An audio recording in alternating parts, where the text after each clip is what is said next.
I mean, we're built to walk uphill. And when you reach the pinnacle of the hill, you want to stop and appreciate the vision. But the next thing you want is a higher hill in the distance, because it's the uphill climb that it's from the uphill climb that we derive our value. And I mean this technically. So almost all the positive emotion we feel, especially the emotion that fills us with enthusiasm, and that's to be filled with the Spirit of God, by the way, because that's what enthusiasm means.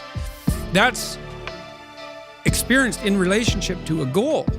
And so in some sense, and this is part of the religious enterprise, you want a goal that you can never attain, right? So you can always move closer to the goal that recedes as you move towards it. You think, well, that's frustrating. It's like Sisyphus pushing the rock uphill.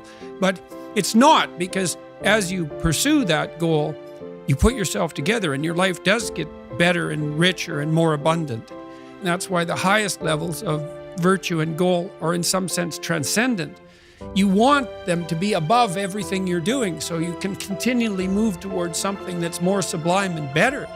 That's what you are. You're here to live, not to sleep.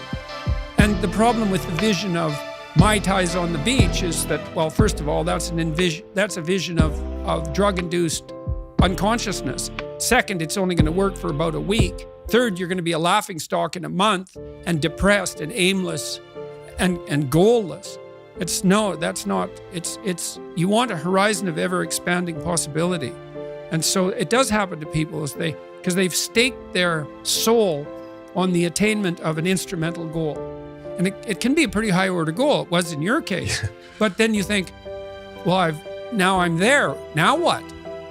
Well, the answer can't be, well, I'm going to live in the lap of luxury and never have to leave the What do you want to be, a giant infant with a gold bottle? You never have to do anything but lay in your back and suck. It's like, well, you see the problem with that as a conceptualization.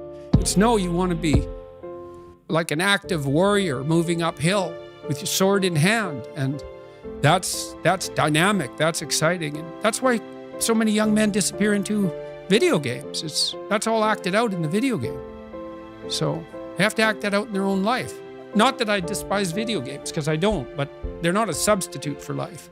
They might be good training under some conditions for life.